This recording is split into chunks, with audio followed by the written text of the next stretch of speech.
Hi, this is Stephanie. Welcome to lesson 45 of the B2 course. This is a review lesson. It's review number 9. My name's Stephanie. This is level B2 or upper intermediate and lesson 45 of the course. So let's have a look. Let's run through what we're going to cover in this session. So in lesson 45, you will review when no article is needed, review when to use the indefinite article, review when to use the definite article, revise vocabulary to discuss the environment, and revise vocabulary to describe technology. As always, review is so important when you are learning a language. It's only by practice that you will begin to assimilate new vocabulary and new grammatical concepts. So what we're doing in this session is we're looking back at lessons 41, 42, 43 and 44. So if at any point you think I'd like to practice that a bit more, I will tell you which lesson to go back and look at. So this is a review. This is just practicing the key concepts that we have covered. And we're going to begin with our grammar focus. And in this stage of the course, we were looking at articles, which are such an important part of the English language. By articles, I mean a, an, or the, or in some situations, no article at all. And this is how we are going to start. We're going to review the rules. So let's see if you know or if you can remember situations when we do not need an article. There's a clue with the picture, but pause the slide and see if you can tell me which situations do we not need to put an article before a noun in English? Okay, do you have any ideas? As I said, the clue is in the picture. That's one big area when we do not need an article. Let's run through the rules together. So, before plural and uncountable nouns, or when talking about things in general. So, for example, I can say, I love coffee. In general, I don't need an article. Before countries, towns, streets, languages, and single mountains. Now, we did talk in some detail about countries because there are some exceptions. There are some countries where you do need to use a definite article. Can you think of any? Maybe where you come from? Well, an example is where I come from, the United Kingdom. So there are some countries where you do need to use a definite article, but for the majority, you do not. Before some places and with some forms of transport. And in exclamations with what plus an uncountable noun. Don't worry if you're not too sure about this, we will practice this in a moment. So these are some of the rules, some of the situations when no article is needed in English. Okay, let's move on to the indefinite article. Again, there's a clue with the picture. But pause the slide and see if you can tell me situations when we need to use a or an before the noun in English. Okay, let's see if you got these right. So we need to use an article when you mention something for the first time. Before singular countable nouns. Before jobs, as in the picture, she is a doctor.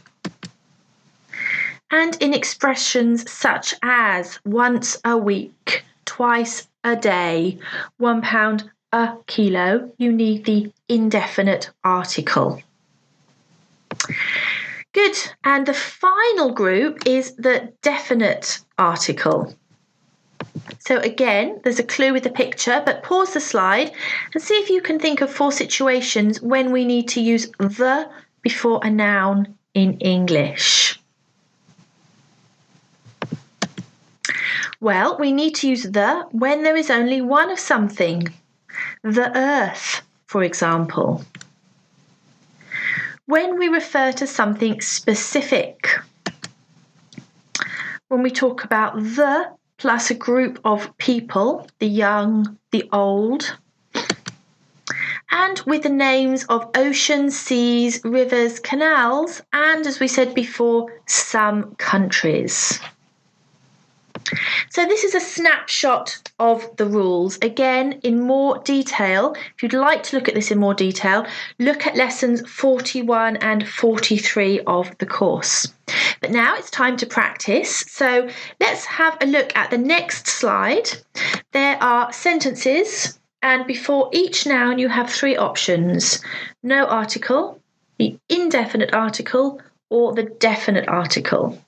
So think about the rules we've just looked at together and see if you can correctly choose the option. So number 1, coffee is a popular drink all over the world. Or a coffee is a popular drink all over the world.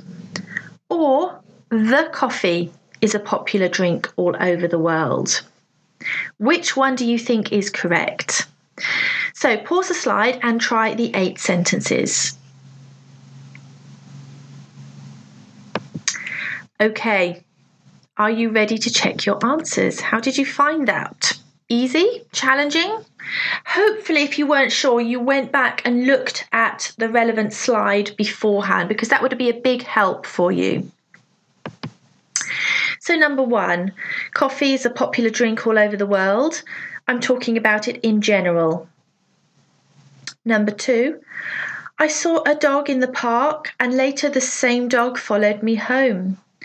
The first time we're mentioning the dog, but the second time we mention it becomes a definite article. The park, because it sounds like the person you're talking to knows which park you are referring to. Number 3, it's a job. My sister is training to become a lawyer. Number 4, he lives on 25 Green Street. No article before street names. Number 5, can I have a pizza and a Coke, please?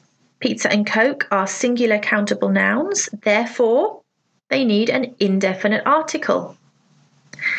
Number 6, applicants are required to speak French.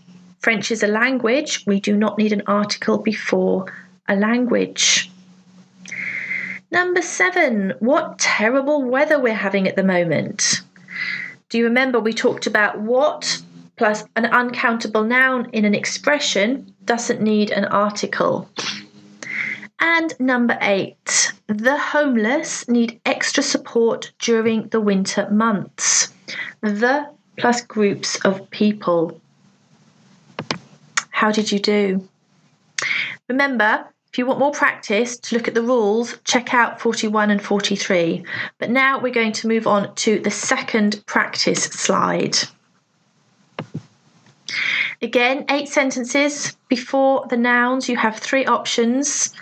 Pause the slide and try these sentences.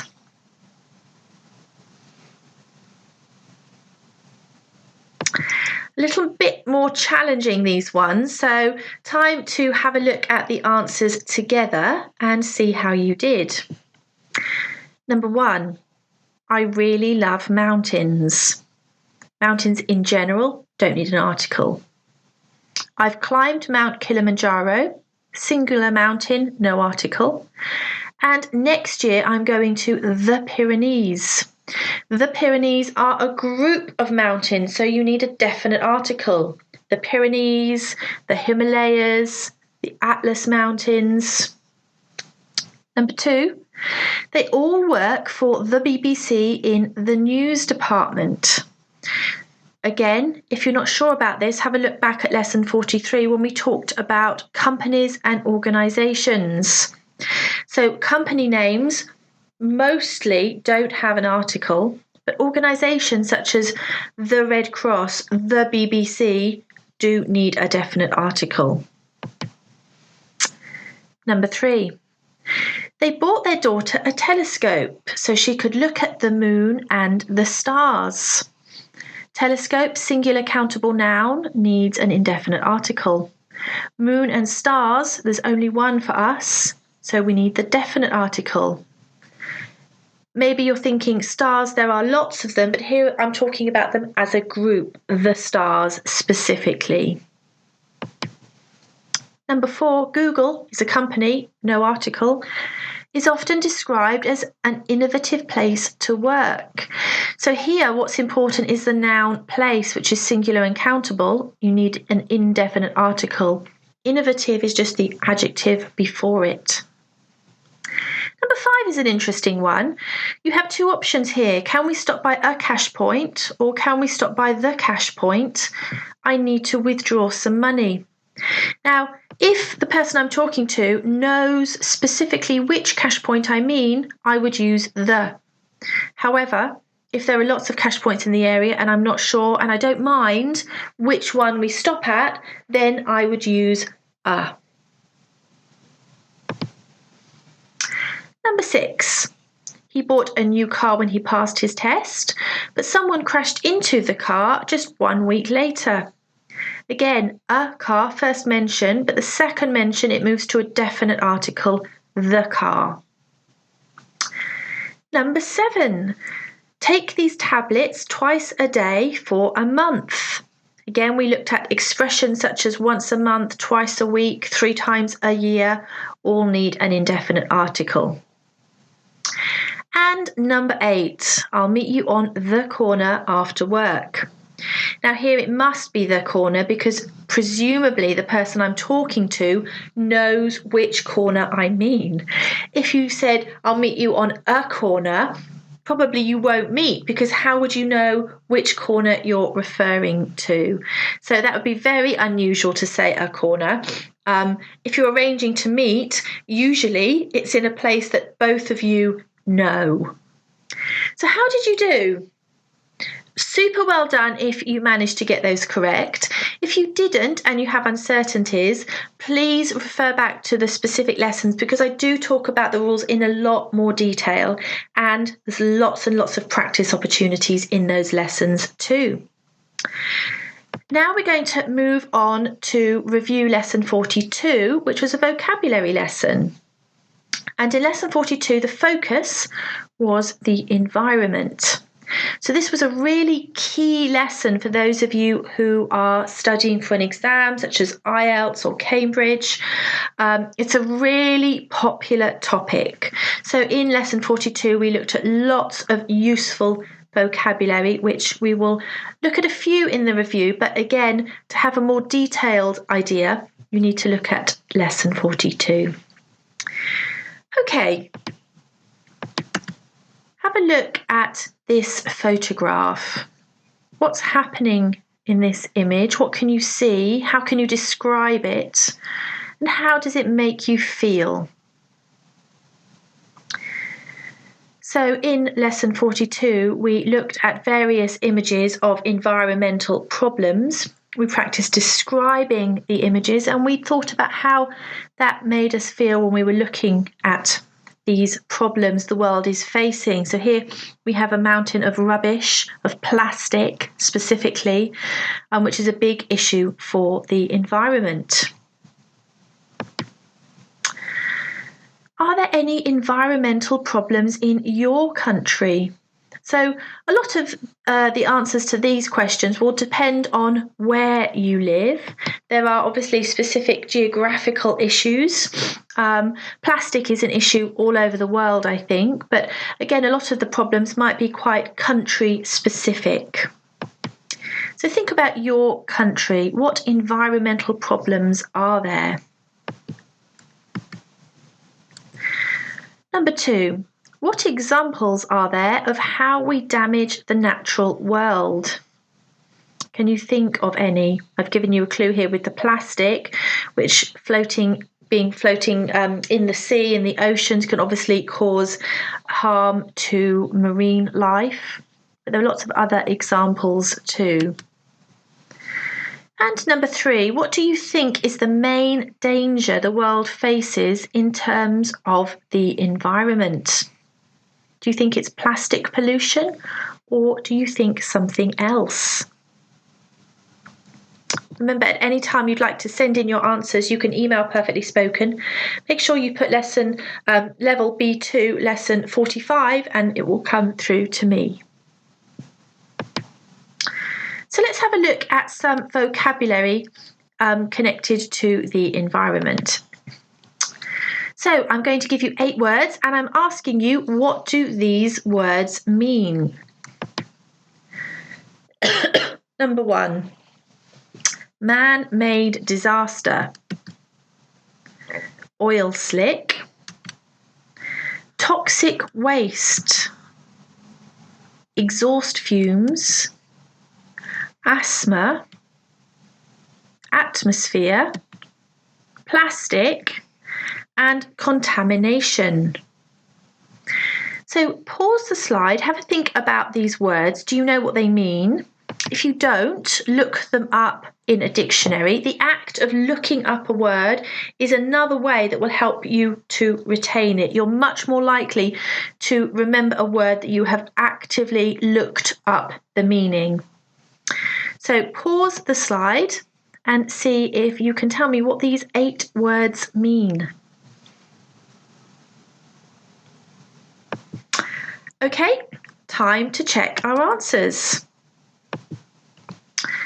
So man-made disaster is harm caused in an artificial way, i.e. by ourselves.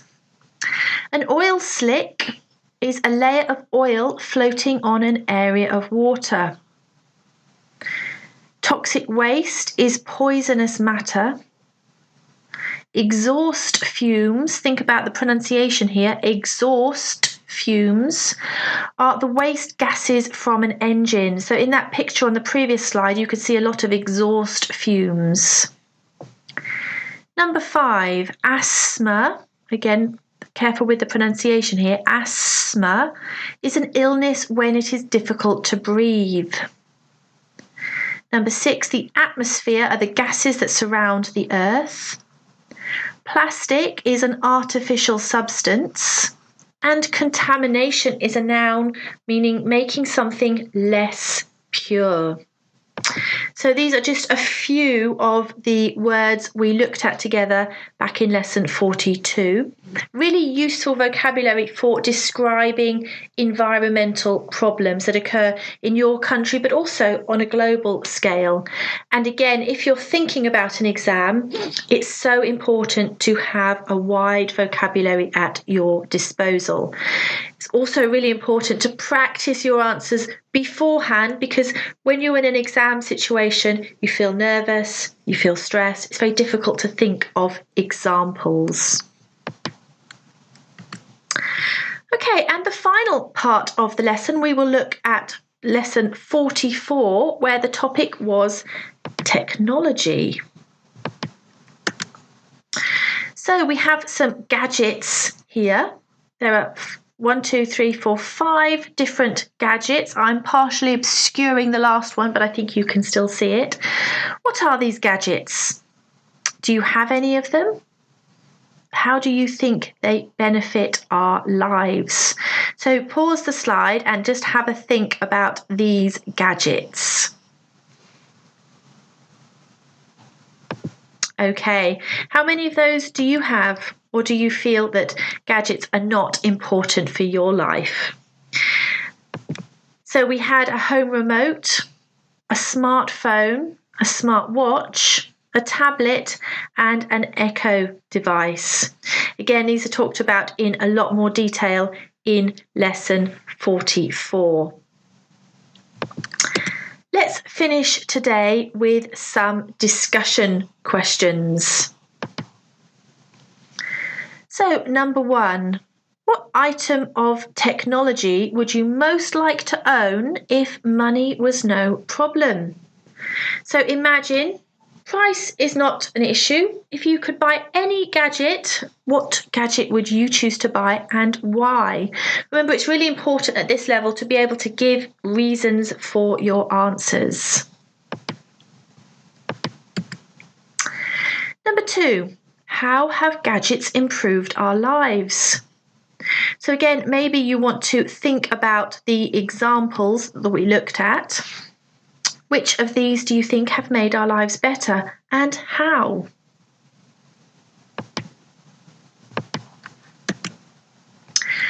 What gadget do you have that you could not live without? So try to imagine, for example, maybe someone taking away your smartphone. Could you live without it? Or maybe you have a different example. And number 4, what disadvantages can you think of regarding our dependency on technology? So it's not just in our private lives that we depend on technology, but also in the workplace.